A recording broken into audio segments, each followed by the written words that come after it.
안녕하세요. 저는 유치원을 다니고 있는 아들을 혼자 키우고 있는 30대 여자입니다. 제 삶에 이혼은 없을 거라 확신한 만큼 결혼 생활 내내 남편을 믿고 의지했었는데요. 이런 저의 믿음과 확신이 무너지는 건 정말 한순간이더군요. 저는 남편의 외도 사실을 다름 아닌 돌이 갓 지났던 아들 덕분에 알게 되었는데요. 경악스러웠던 저의 이혼 이야기 한번 들어보실래요? 저와 남편은 결혼한 지 3년이 지나가던 부부였어요. 남편은 자세하게 밝힐 순 없으나 어쨌든 공무원이었고 전 평범한 회사원이었어요. 결혼 2년이 지나가던 시기에 임신 사실을 알게 되었고 무사히 출산을 해 눈에 넣어도 아프지 않은 아들을 품에 안게 되었어요. 문제는 육아휴직이었어요. 저희 회사에도 물론 육아휴직이란 제도가 있긴 했지만 아무래도 눈치가 보이는 상황이었고 그에 비해 남편은 육아휴직에 대해 너그러운 편이었죠. 그래서 휴직이 곤란한 저를 대신해 남편이 육아휴직을 쓰고 집에서 아들을 보살피기로 했고 전 그런 남편 덕에 회사에 눈치 보지 않고 몸만 회복하고 출근을 하게 되었던 것이었어요. 시댁에서는 이런 상황을 달갑게 여기진 않았는데 우리 가족을 보면 늘 기분 나쁜 말을 하곤 했죠.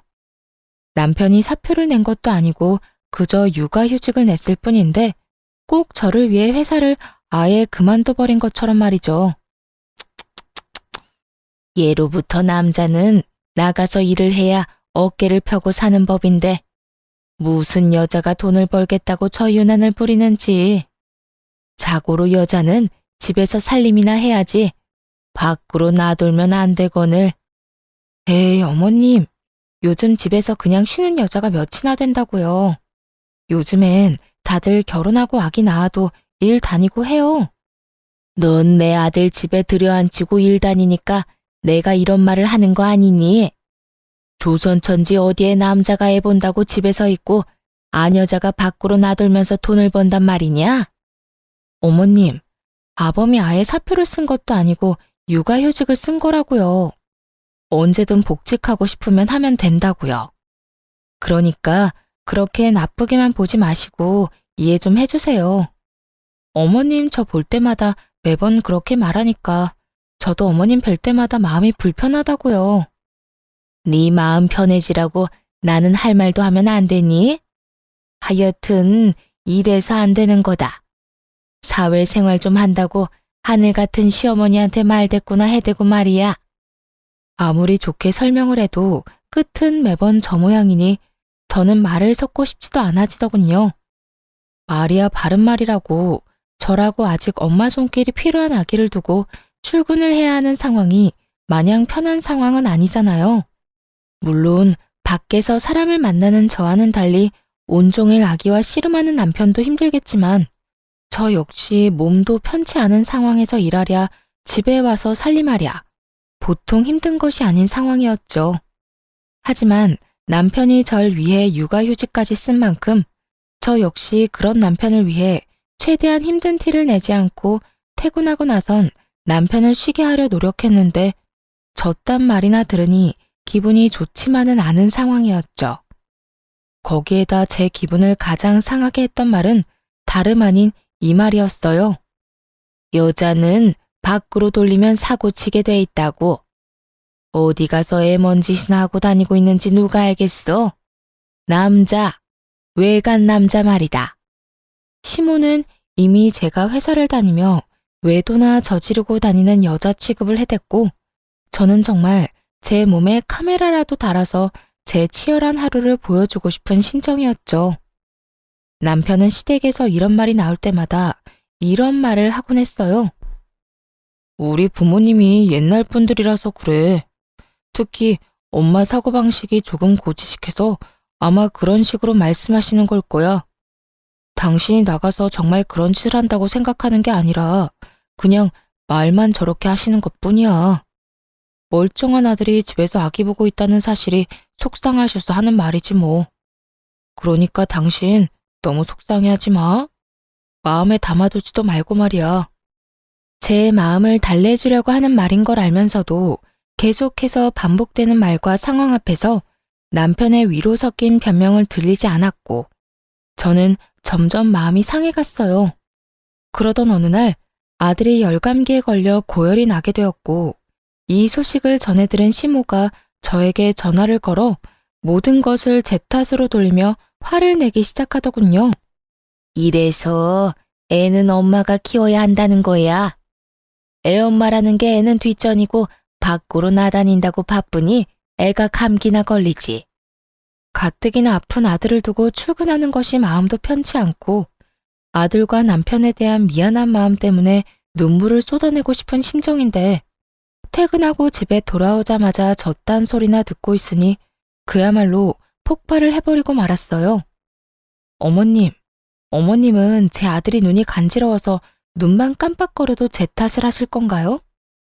애들이 크다 보면 아프기도 하고 감기에 걸리면 열도 날 수 있는 일인데 그건 애가 크는 과정인 거지 누가 잘못하고 누가 틀려서 그런 일이 일어난 게 아니잖아요.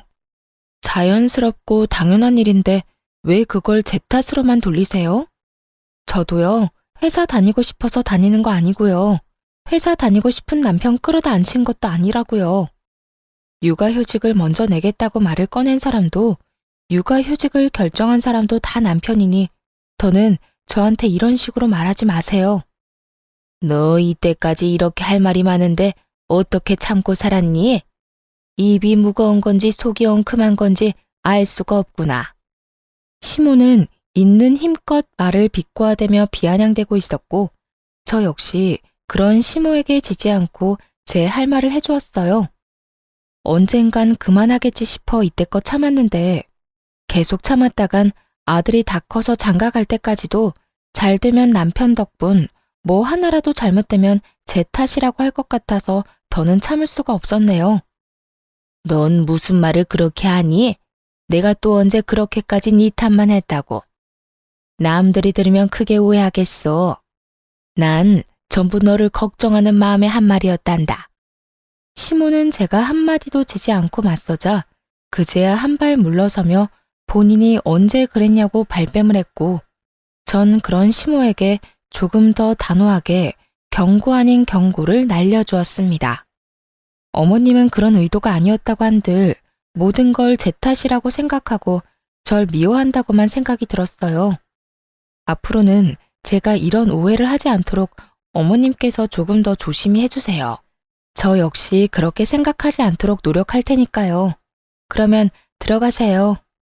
저는 그대로 전화를 끊어버렸고 남편은 그런 제가 심했다고 생각했는지 저에게 이렇게 말하더라고요. 꼭 그렇게까지 말했어야 했어. 엄마도 애가 아프니까 속상해서 하는 말이잖아. 이때까지 잘 참다가 갑자기 왜 그래? 내가 참기만 하면 어머님이 그만했을 것 같아? 아마 모르긴 몰라도 날 한평생 못 살게 굴었을 거라고. 난 절대 그렇게는 못 살아. 내가 무슨 죄를 지었다고 이런 말을 듣고 살아야 해? 당신이 나서서 막아줄 거 아니면 앞으로 아무 말도 하지 말고 지켜나 봐. 제가 이런 식으로 단호하게 말하자 남편도 가만히 있어주더라고요. 남편은 알았던 거죠. 제가 한 번 아니라고 생각하고 화가 나면 말릴 수 없다는 걸 말이죠. 남편은 더는 이 일을 입에 올리는 일은 없었고 시모 역시 여전히 저를 싫어하는 티가 나긴 했지만 모든 것을 제 탓으로 돌리는 태도는 점차 줄어들더군요. 그렇게 1년이라는 시간이 지났고 무사히 아들의 돌잔치를 마치고 난 얼마 뒤였어요. 남편은 슬슬 복직하고자 하고 있었고 아들을 잃은 시기에 어린이집을 보내야 한다는 사실을 친정엄마가 알게 된 모양이에요. 아이가 조금 더 클 때까진 봐주신다고 먼저 말해주셔서 한숨 돌린 상황이었죠. 남편의 복직이 결정되고 복직의 날이 다가오던 어느 날, 남편의 생일 역시 맞물리게 되어 같은 사무실 동료들을 집으로 초대하게 되었어요. 남편이 육아휴직을 내는 동안 여러모로 고생 많으셨다는 의미로 미안함과 감사한 마음을 표현하기 위해 겸사겸사 마련한 자리였어요. 약속 시간이 되자 남편의 동료들이 집으로 찾아왔고 준비된 음식들을 먹고 있으니 낮잠에서 깬 아들이 나오더라고요. 당시 낯을 가리기 시작했던 터라 낯선 사람들의 모습에 울음을 터뜨리거나 곧장 전화 남편에게 다가가 안길 거라고 예상했던 제 생각과는 달리 제 아들은 한 여자 직원의 품으로 달려가 안기더니 이렇게 말하더라고요. 엄마! 어눌하지만 정확한 말 엄마였어요. 엄마, 아빠, 할미 정도는 할 줄 알았고 낯을 가린다는 것 자체가 익숙한 사람은 알아본다는 거잖아요. 분명 낯가림이 극에 달했던 시기였는데 낯선 여자에게 안겨버리는 아들을 보고 있으니 참 의아하더라고요. 어머, 지혜 씨가 애들한테 인기가 많나 보네. 어떻게 이 많은 사람 중에 단번에 지혜 씨한테 가서 안기나? 그러게, 엄마라고 하는 말 들었지? 아기 목소리 너무 귀엽다. 지혜 씨, 기분이 어때? 처녀가 한순간에 아기 엄마가 되었네. 오늘은 제가 하루 동안 엄마가 되는 건가요? 그나저나 아기가 너무 귀엽네요. 한 품에 쏙 들어오는 게 기분이 너무 이상해요.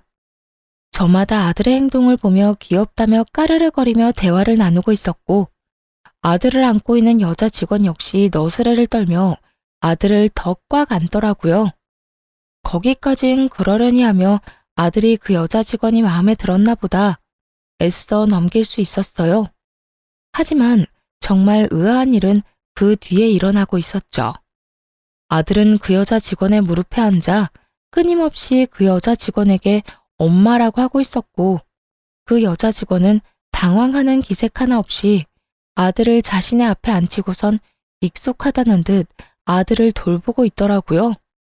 아들이 가장 좋아하는 발바닥 주물러주기부터 해서 울다가도 바나나만 주면 뚝 그치는 아이한테 바나나까지 먹이고 있었어요. 가족이 아니라면 알지 못하는 아들의 특성을 세세하게 잘 알고 있는 여자 직원을 보며 다른 사람은 몰라도 저는 알 수 있었죠. 이 여자 분명 내 남편과 무언가가 있다는 것을 말이죠.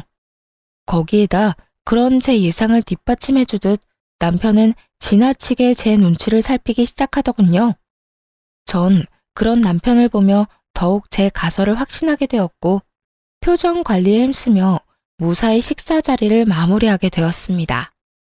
손님들을 다 보내고 난 후 여전히 제 눈치를 지나치게 살피는 남편을 최대한 아무렇지도 않게 대하고 있었어요. 제 마음엔 99% 정도 그 여자가 그저 직장 동료가 아닐 거란 걸 확신하고 있었지만 혹시나 제가 큰 오해를 하고 있다면 그거 역시 그거대로 많이 곤란한 상황이 될 수 있을 테니까요. 전 표정 관리를 하며 오늘 하루 무사히 잘 넘겨 다행이라는 말을 하며 은근슬쩍 그 여직원 이야기를 꺼냈어요. 그 여자 직원 우리 아들 엄청 잘 봐주더라. 아들도 좋아하고 말이야. 덕분에 편하게 밥도 먹고 수다도 떨었네. 출근하면 고맙다고 해줘. 들어보니까 조카들이 어리다고 하더라고. 그래서 애들도 잘 보고 애들도 잘 따르고 하는가 보더라. 어찌되었든 당신이 오늘 편했다니 다행이다. 나 때문에 당신이 너무 고생하는 거 아닌가 생각했거든. 들어가서 좀 쉬어. 뒷정리는 내가 할게. 아니야, 같이 해. 혼자 언제 다 하려고 그래. 아니야. 내가 다 할 수 있어. 당신은 준비하느라고 정신 없었을 텐데 얼른 들어가서 쉬어. 내가 얼른 끝내고 들어갈게. 그래? 그러면 수고해. 남편은 묻지도 않은 직원의 가족관계까지 설명하며 저를 방으로 밀어넣으려 하더군요. 결국 남편에게 뒷정리를 맡기고 안방으로 들어와 버렸습니다. 아무리 좋게 생각해 보려고 해도 의심스러운 정황에 한참을 고민하던 저는 아기가 태어나기 전 충동적으로 구매했던 홈 CCTV 2개를 꺼내들게 되었죠. 무선으로 몰래 숨기기 좋아 보였거든요. 하나는 남편이 거실을 치우는 사이 아기 수납장 맨 위 인형들 사이에 숨겼고 하나는 남편이 자는 사이 거실에 있는 수납장 안에 숨겨두었죠. 아예 신경을 쓰지 않고 보면 아무도 눈치채지 못할 정도로 몇 번이고 확인했고 그렇게 아무 일도 아무것도 모르는 척 일상생활을 잘하고 지냈죠. 어느덧 남편의 복직 일주일 전으로 다가왔지만 그때까진 아무리 CCTV를 살펴봐도 그 어떠한 의심스러운 장면이 없더라고요. 의심스럽기는커녕 아들을 보느라 고생인 남편을 보는데 안쓰러운 마음마저 들었어요. 남편은 긴 시간 외출하는 일이 거의 없었고 해봤자 아이와 함께 잠시 단지 내에 산책하러 간다거나 아이와 외출 시간이 길다 싶으면 함께 장을 봐서 오는 듯 양손 가득 먹거리를 사들고 들어오더라고요. 그런 남편의 생활을 지켜보고 있자니 괜한 사람을 오해한 것 같아 죄책감마저 느껴지더라고요. 그런 생각이 드니 이 모든 것이 무슨 짓인가 하는 생각이 들며 집에 숨겨왔던 CCTV를 치워야겠다고 마음먹은 어느 날이었어요. 그날은 의도치 않은 야근이 생겨 저녁 10시가 넘어가도록 퇴근을 못하던 날이었어요. 남편에겐 야근 때문에 많이 늦을 것 같다고 말해놓고 아이가 잘 있는지 틈틈이 휴대폰으로 챙겨보고 있었죠. 그런데 그날따라 남편의 행동이 수상하더라고요. 평소엔 편한 차림으로 집에서 지내던 사람인데 그날따라 옷을 신경 쓴다 싶더니 이곳저곳 다니며 탈취제를 뿌리질 않나. 또 심지어는 손도 대지 않던 화장실 청소까지 하기 시작하더군요. 이불을 터는 모습이 보이기도 했고요. 정말 이상하다는 생각이 들던 그때 저녁 7시쯤 집에 누군가 찾아온 듯 했고 그 누군가는 저의 예상대로 그 여자였어요. 두 사람은 제가 없는 제 집에서 마치 신혼부부라도 되는 양 행복한 시간을 보내기 시작하더라고요. 그러면서 나누는 두 사람의 대화에 손이 벌벌 떨리더군요. 자기야, 왜 이렇게 오랜만에 왔어? 아이고, 혹시 모르잖아. 일도 바쁘기도 했고 그날 주원이가 나한테 엄마라고 하면서 내 무릎에 앉는데 내가 태어난 척했지만 정말 깜짝 놀랐다니까. 자기 부인은 아무 말도 안 했어? 내가 말했잖아. 그 여자 눈치가 진짜 없다고. 그날도 무사히 잘 넘겼다고. 자기 덕분에 밥 편하게 먹었다고 오히려 고마워하더라니까. 그나저나 나도 깜짝 놀랐지 뭐야. 엄마라고 하라고 시키긴 했지만 집사람 앞에서도 자기한테 엄마라고 할 줄은 전혀 몰랐잖아. 남편은 아들의 머리카락을 쓰다듬으며 상간녀를 보고 웃고 있었고 상간녀 역시 남편과 눈을 마주하며 웃는가 싶더니 아들을 끌어안고 경악스러운 말을 하기 시작했어요. 그러니까 우리 주원이가 참 똑똑하다니까. 주원아, 엄마 해봐. 엄마. 그래 주원아.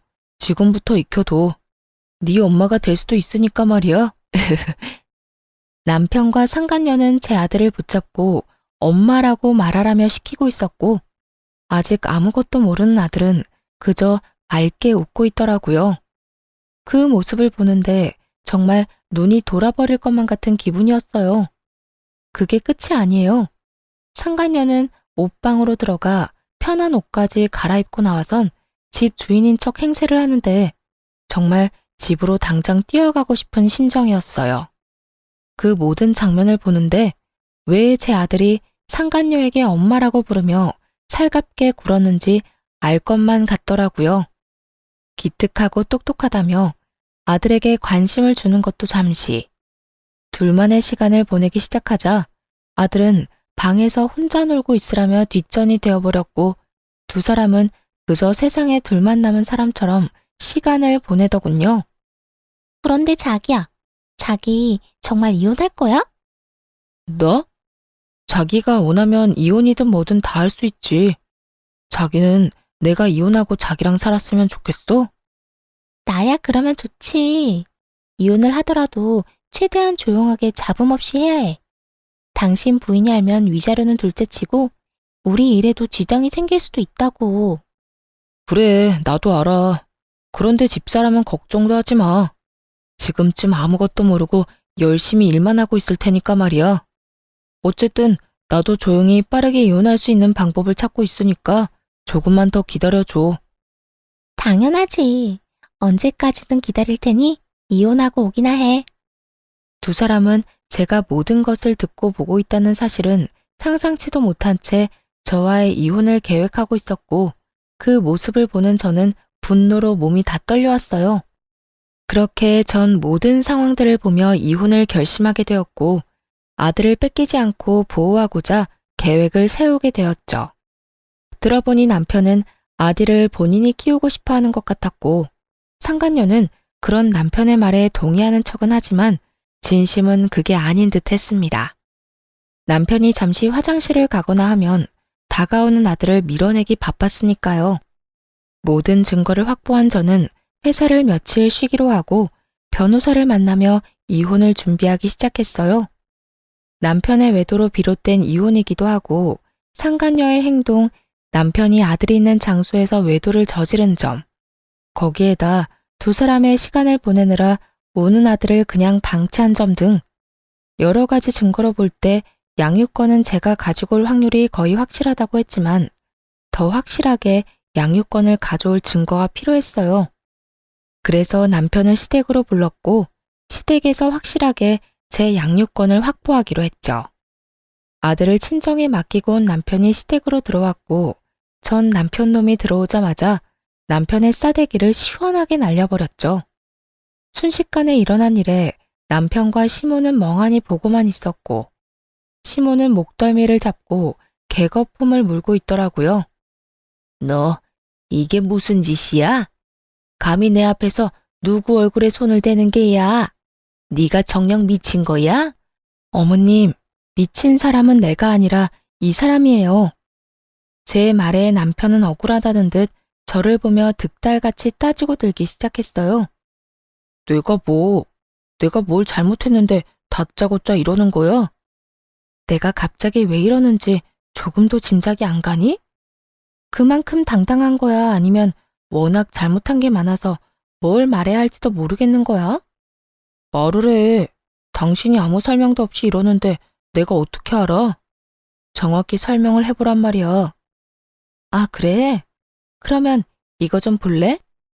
여전히 아무것도 모르겠다는 표정으로 피해자인 척하는 남편을 향해 미리 영상분을 캡처해 뽑은 사진을 남편의 얼굴에 냅다 던져버렸어요. 땅바닥에 떨어진 사진을 봤는지 남편 얼굴이 점점 사색이 되어 가더라고요. 당신 아주 대범하더라. 감히 우리 집에서 이딴 짓을 해? 그것도 내 배 아파서 낳은 내 자식 앞에서? 네가 이러고도 인간이야? 이게 아빠라는 인간이 할 짓이냐고. 차라리 애를 맡기고 밖에서나 만나서 놀아야지. 이게 도대체 뭐 하는 짓이야? 여보, 그게 아니라 내 말 좀 들어봐. 그게 아니긴 개뿔. 이미 다 듣고 이미 다 봤어. 너 나랑 이혼한다며? 최대한 조용하고 잡음 없게 이혼을 해? 누구 맘대로. 내가 너랑 이 여자 가만둘 것 같아? 저는 고함을 질러버렸고 시모는 빠르게 다가와 바닥에 떨어진 사진을 주워 들더라고요. 사진을 쥔 시모의 손이 덜덜 떨리고 있었는데 그런 손과는 달리 표정은 애써 평온한 척 연기를 하기 시작했어요. 그 상황에서도 어떻게 해서든 남편에게 불리한 상황을 만들기 싫어 악착같이 괜찮은 척, 아무렇지 않은 척, 태연한 척 연기를 하는 것이었죠. 그렇게 한참 마음을 가다듬던 시모는 태연한 목소리로 말했어요. 그래서 어쩔 거니? 애도 있는데 이까진 일로 이혼이라도 할 거니? 남자들 사회생활 하다 보면 이런 실수 한두 번은 다들 하고 살아. 남편이 바람 좀 피웠다고 이혼하면 이 세상에 나만 아는 부부가 있을 거라 생각해? 어머님 같으면 다른 여자랑 바람나서 언제 이혼할까 날짜 세고 있는 남자랑 살 수 있어요? 나 때는 다 그러고 살았다. 두 집 살림쯤은 기본으로 참고 살았어. 그건 그때고 지금은 아니잖아요. 어머님은 이해하고 살 수 있을지 몰라도 저는 제정신이 올바르게 박혀 있어서 절대 그렇게는 못 살겠네요. 당장 이혼할 겁니다. 시모는 단호한 제 태도에 콧방귀를 끼며 제 예상에서 한치도 벗어나지 않는 말을 하기 시작하더군요. 그래? 네 뜻이 정 그렇다면 이혼하거라. 너랑 이혼한다고 한들 우리 아들이 혼자 살 것도 아니고 말이야 바른 말이라고 그냥 평범한 회사원인 너보단 같은 공무원 며느리가 나도 좋겠네. 이혼은 해도 되는데 단 내 손주는 네가 못 데리고 간다. 그건 네가 무슨 말을 하고 네가 어떤 수를 써도 절대 안 되는 일이니 그렇게 알아. 이미 예상했던 대로 흘러가서 그런가 저딴 말을 들어도 놀랍지도 않더라고요. 전 그런 시모의 말에 눈 하나 깜빡하지 않고 준비한 말을 꺼냈어요. 그러죠 뭐. 여자 혼자 아들 키우는 게 어디 보통 일이겠어요? 그렇게 원하신다면 제 아들 데리고 가서 잘 키워보세요. 그런데 어머님, 새며느리 될 이 여자도 과연 어머님이랑 같은 생각일까요? 나이도 어려 직업도 공무원이라 앞날이 창창한데 이혼남인 것도 모자라 애까지 있다고 하면 글쎄요. 지금은 사랑에 눈이 멀어서 앞뒤 재지 않고 이딴 짓까지 한다고 쳐도 막상 정말 이혼까지 하고 애까지 키워야 한다고 하면 그 여자가 순순히 받아들일지는 잘 모르겠네요. 뭐야? 지금 네 말은 그 여자가 내 손주를 안 키워주기라도 할 거란 말이야? 그렇잖아요. 어머님 같으면 직업도 공무원에 나이도 어린데 이혼남도 모자라 애까지 키워야 한다고 하면 그런 결혼할 것 같아요. 제가 본 게 좀 있어서 그러는데 그 여자 절대 제 아들 제대로 안 키울 거예요. 우리 집에 나 몰래 왔을 때도 남편이 화장실 가니 애는 나 몰라라 하던데요, 뭘. 이렇게 바득바득 우겨서 데려간 아들 다른 데는 맡기지는 못할 거고 그렇다고 해서 어머님이 이제 걷기 시작한 애를 도맡아 키울 수는 없을 텐데 그래도 손주가 아까워서 저에게 못 주겠다고 하면 하는 수 없죠. 제가 포기할게요. 시모는 제 말을 가만히 듣고 있더니 일리가 있다 싶었는지 순식간에 말을 뒤집더군요. 아, 아니다. 모름지기 애는 엄마가 키워야 하는 게야. 나야 물론 내 새끼 곁에 두고 보면 좋겠지만 어디 내 생각만 할 수 있니? 우리 손주를 위해서 이 할미가 포기할 건 포기해야지 뭐. 시모의 말에 남편이 나서 그럴 순 없다고 했지만 그 역시도 아들 혼삭기를 막을까 걱정됐던 시모가 득달같이 반박하고 나서주더군요. 그래도 애를 어떻게 보내? 난 내 아들이랑 같이 살 거야. 내 아들이랑 떨어져 살기 싫다고. 이 녀석아, 조용하지 못해? 애야 한 번씩 보면 되지만 넌 이혼해서 혼자 어떻게 살 거야? 한평생 외롭게 살 거야? 그건 걱정하지 마. 지혜가 우리 아들 자기 자식처럼 키워준다고 했다고. 그걸 다 믿어?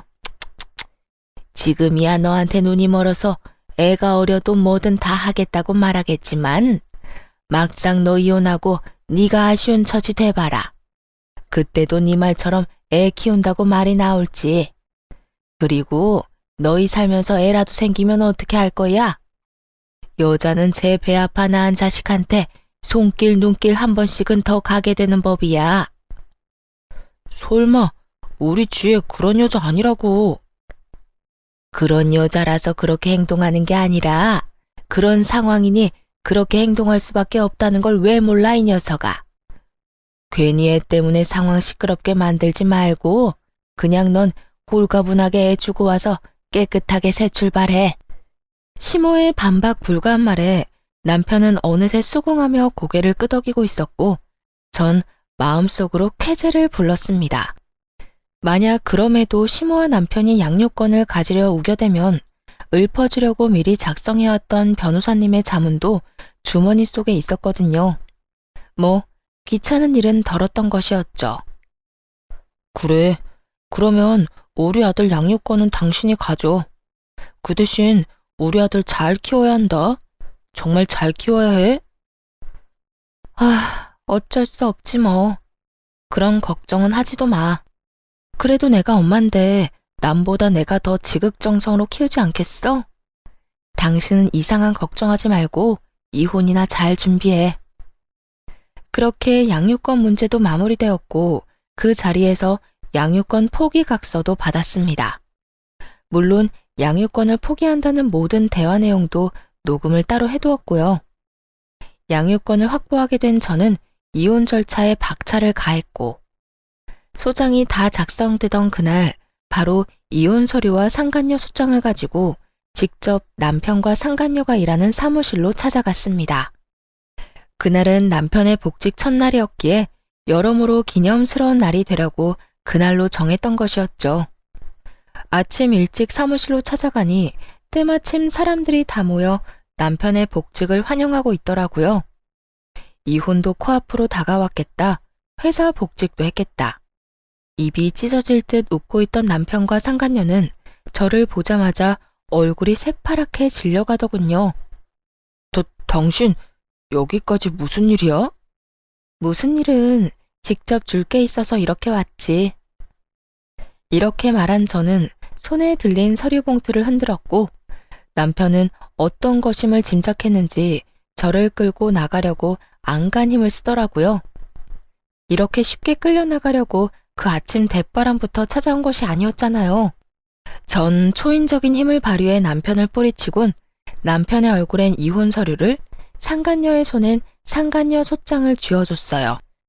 이건 당신 거고 이건 그쪽 거. 보면 알겠지만 당신한테 준 건 이혼 서류고 그쪽한테 준 건 상간녀 소장이야.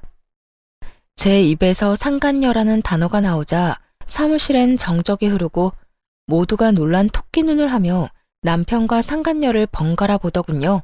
상간녀는 이런 와중에도 발뺌하기 바쁘더라고요. 이걸 왜 날 줘요? 사람 착각한 것 같은데 저 이런 거 받을 이유가 없다고요. 받을 이유가 없어? 그럼 내가 받을 이유를 여기서 한번 읊어줄까? 너 나 회사 출근하면 우리 집에 들락날락했던 거 내가 모를 줄 알아? 내 남편한테 이야기 못 들었니? 내가 다 알았다는 거. 아니면 이야기는 다 들었지만 내가 이렇게까지 나올 줄은 몰랐던 거야? 그래서 이렇게 말도 안 되는 발뺌질을 하는 거야? 발뺌해도 소용없어. 증거는 넘쳐나고 상간녀 소송 진행되면 어차피 다 알게 돼 있으니까 발뺌 그만하지? 저는 정말 아니라니까요. 전 정말 상간녀 이런 거 아니라고요. 아니긴 개뿔. 여기 내 남편이랑 바람난 여자가 너 말고 또 있어?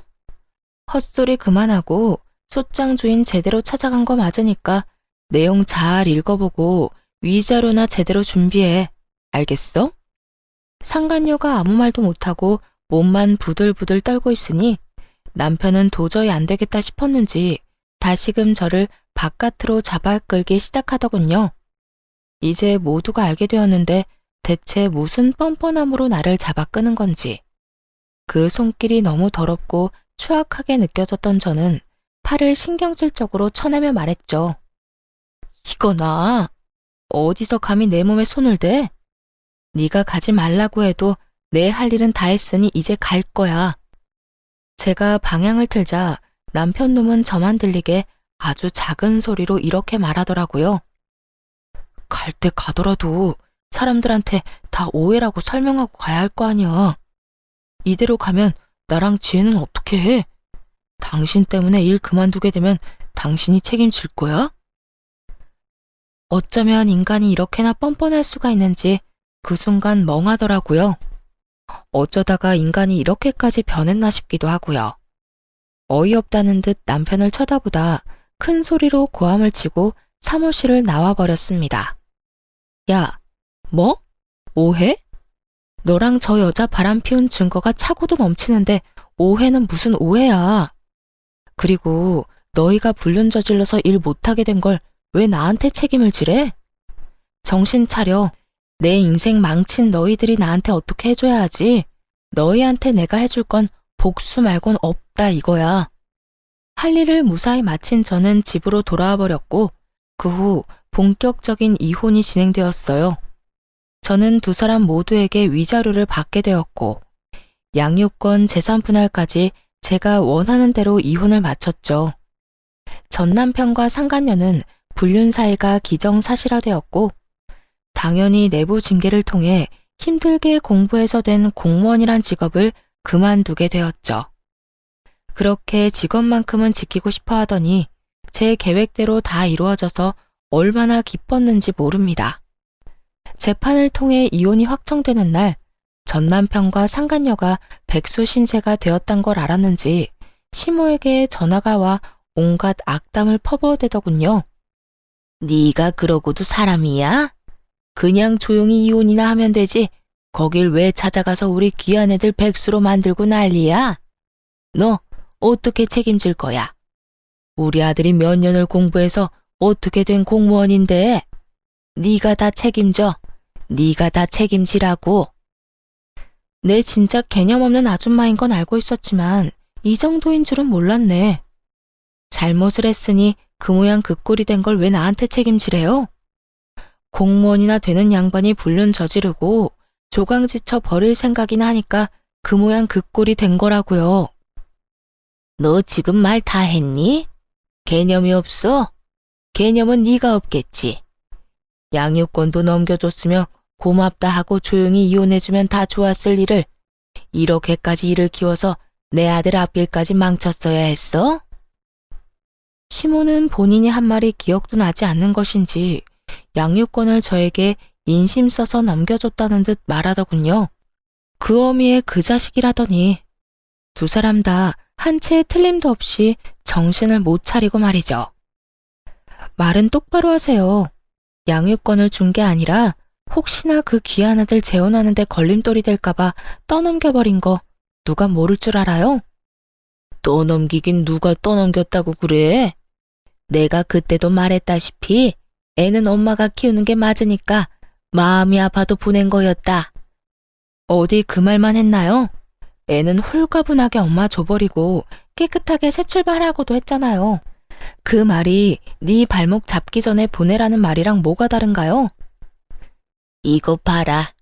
네가 이렇게 말꼬리를 물고 늘어지니 내 아들이 바람이 난 게지. 남자가 나가서 바람 피우는 데는 다 여자 때문이지 무슨 이유가 있겠니?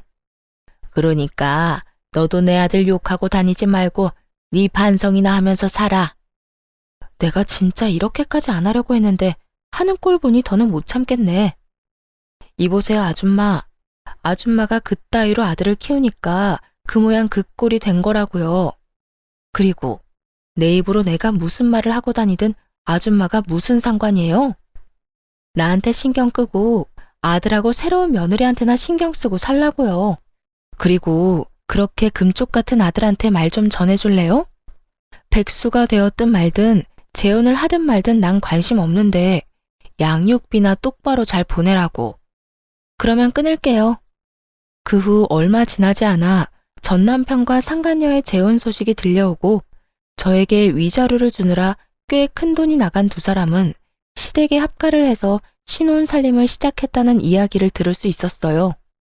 그렇게 2년이란 시간이 지났고 전 그 악몽 같던 날들을 잊으려 노력하며 잘 지내고 있었죠.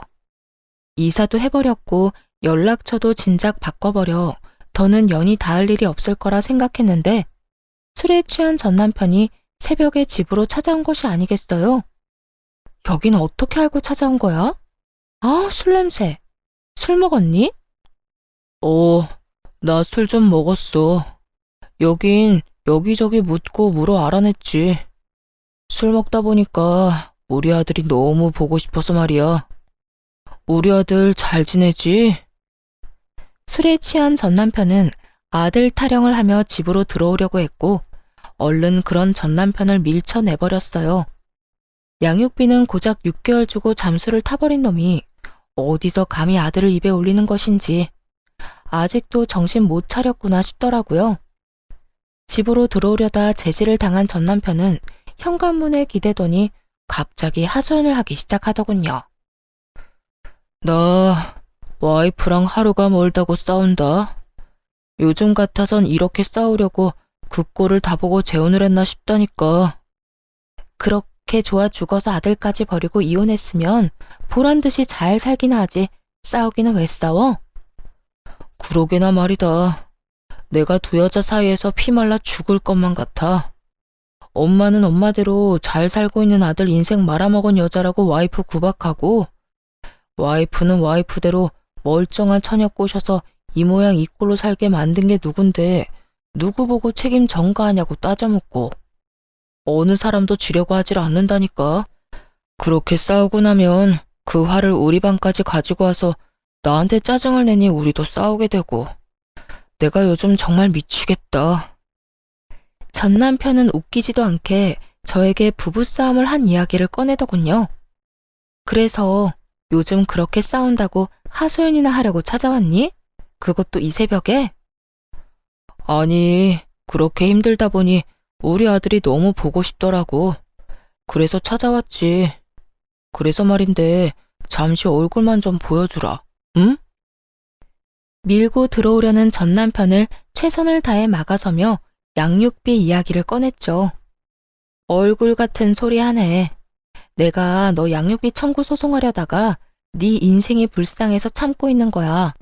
이때껏 밀린 양육비 일시불로 내놓을 거 아니면 헛소리 하지 말고 얼른 가라. 아랑곳하지 않고 술주정을 부리기 시작하더군요. 이미 정신이 나가버린 상태인 듯했고 주머니를 뒤져 전 남편의 휴대전화로 상간녀에게 전화를 걸었어요. 지금 시간이 몇 시인데 안 들어오고 뭐해? 그러게, 지금 시간이 몇 시인데 네 남편 지금 우리 집 현관문 앞에 퍼지고 앉아서 술주정 부리고 있다. 얼른 와서 좀 치워줄래? 제 말에 상간녀는 노발대발하며 고함을 질러댔고 전 주소를 알려주며 그렇게 고함을 지를 시간에 얼른 와서 이 인간 쓰레기나 빨리 치우라고 해버렸죠. 그렇게 전화를 끊고 얼마 지나지 않자 임신을 했는지 배가 꽤 나온 상간녀가 화를 내며 오더라고요. 이게 도대체 무슨 일이야? 두 사람 나 몰래 만나고 있었어요? 두 사람 재결합이라도 하기로 했냐고. 내가 미쳤어? 이딴 인간이랑 재결합하게. 그러면 내 남편이 왜 여기 있어요, 왜? 나한테 복수라도 하려고 내 남편 끌어들였어요? 너도 당해봐라 이거냐고요. 야, 가지라고 해도 안 가고 오라고 한 적도 없거든? 알려준 적도 없는 집 찾아와서 이러는데 나보고 어쩌라는 거야?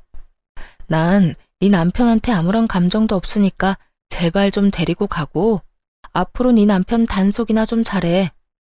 다음에 또 이딴 식으로 찾아오면 경찰에 신고할 거라고 꼭 좀 전해주고. 상간녀는 저를 한번 쏘아보더니 전 남편을 흔들어 깨워 질질 끌고 집으로 돌아가더군요. 그 꼴 참 보기 좋다 싶었네요. 그 후 들리는 전 남편은 또 제 번호를 어떻게 알았는지 연락이 와선 친절히 그 뒷이야기를 전해주더라고요. 당신 도대체 내 와이프한테 그날 뭐라고 한 거야? 혹시 뭐 오해할 만한 이야기 했어? 오해? 무슨 오해? 너랑 나 사이에 남은 오해라도 있니? 난 그저 네 남편 술 많이 취해서 이러고 있으니 데리고 가라고 했을 뿐이야. 아, 나한테 개거품 물길래 남편 단속이나 잘해라고도 했네. 별 말도 안 했는데 내 와이프는 왜 그러는 거야? 당신하고 나하고 다시 만나는 게 분명하다면서 흥신소에 의뢰를 해서라도 증거 잡아낼 거라고 난리를 부리는데 나 정말 미치겠다고.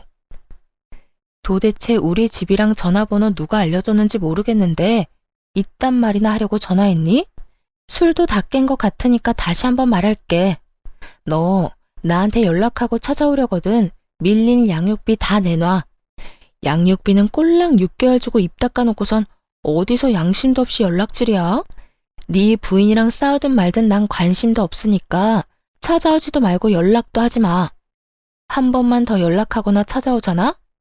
경찰에 신고는 물론이고 바로 양육비 청구 소송 들어갈 테니까 그렇게 알아. 전 전화를 끊어버리고 차단을 해버렸고 그 후 다른 소식이 들려오더군요. 상간녀의 광기 어린 집착에 결국 전 남편도 폭발을 했는지 큰 싸움이 되어버렸고 화가 머리끝까지 난 상간녀는 전 시댁을 뒤집어 엎어버리고 짐을 싸서 나가버렸다고 하더라고요. 전 시모는 그 모습을 보곤 목덜미를 잡고 뒤로 넘어가 버렸고 세상에 다시 없을 사랑이라고 자부하던 두 사람은 이혼을 하게 되었다고 합니다. 뱃속에 아기까지 있는데도 말이죠. 그렇게 사랑해서 모든 걸 다 버리고 결혼까지 하더니 그 사랑의 결말이 겨우 가정 파탄이라니. 역시 불륜 커플에 어울리는 결말이다 싶었네요. 그러게 바람 피운 게 뭔 죄냐며 창피한 줄 모르고 나댈 때 알아봤죠. 그 후 전 잘 지내고 있습니다. 몇 년이라는 시간이 또 지났고 아이는 이제 유치원에 다니고 있어요. 그리고 또 전해드릴 좋은 소식은 제가 결혼을 앞두고 있다는 것이에요. 제가 만나는 남자는 회사 거래처 사람으로 알고 지낸 지는 오래된 사람이에요. 이혼을 하고 3년 뒤쯤엔가 우연찮은 계기로 밥을 함께 먹게 되었고 이런저런 이야기를 나누다 가까워졌죠. 처음엔 그저 친구처럼 지냈는데 어느 날 갑자기 예비 남편이 고백을 해오더라고요. 저 사실은 오래전부터 관심이 있었어요. 그게 이혼하고 난 뒤부터 말이에요. 상황이 상황인지라 천천히 다가가려고 했는데 마음이 자꾸 급해져서 안 되겠어요. 우리 지금처럼 친구같이 만나는 거 말고 좀 더 가까운 사이로 지내면 안 될까요? 이 고백을 듣는데 제 인생에는 다시 없을 거라 생각했던 설렘이 느껴지더라고요. 그래도 애까지 있는 돌싱녀에겐 너무 아까운 사람이라는 생각에 그저 안 된다고 밀어냈는데 그런 저를 끝까지 잡아주더라고요. 그렇게 저는 예비 남편의 마음을 받아주게 되었고 결혼까지 앞두고 있네요.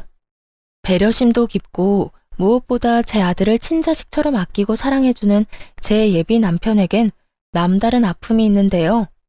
그건 바로 부모님이 일찍 돌아가셨다는 것이에요. 오랜 시간 사랑이 고팠던 제 예비 남편에게 저와 제 아들이 아낌없는 사랑을 주며 함께 잘 살아가 보려고 합니다. 어렵게 시작한 관계이고 힘들게 마음먹은 재혼인 만큼 더 신중하고 더 최선을 다해 살아보려고요. 다들 응원해 주실 거죠? 사실 아들을 데리고 이혼을 하게 될 때만 해도 제가 재혼을 할 거란 생각은 하지도 못했었어요. 하긴 예상하지 못한 이혼도 했는데 재혼은 못하란 법은 없긴 하죠. 어쨌든 이혼할 때까지만 해도 여자로서의 제 삶은 끝이 났고 오로지 엄마로서의 삶만 남았다고 생각했는데 그건 또 아니더라고요. 그렇다고 해서 이혼을 하고 난 후 아들과 살던 시절이 행복하지 않았던 건 아니었지만 새 사람이 되고 나니 그 행복은 배가 되어 돌아왔어요. 제가 이런 말을 하는 이유는 바로 저와 비슷한 상황에 계신 분들 때문인데요. 아이가 있기 때문에 한 번의 실패 때문에 등등 많은 이유로 새 출발을 생각도 하지 않는 분들이 많더라고요. 그런 분들께 말씀드리고 싶어요. 자녀분을 홀로 양육하고 있다는 건 그만큼 사랑이 넘치고 책임감이 있다는 뜻이고 이혼을 했다는 건 손가락질 받거나 욕먹을 일이 아니란 것이에요. 아무 잘못도 없는 우리가 한 발 내디뎌 행복해야 하는 건 당연한 거 아닐까요? 다들 행복하세요. 제가 응원할게요. 긴 사연 함께 해주신 분들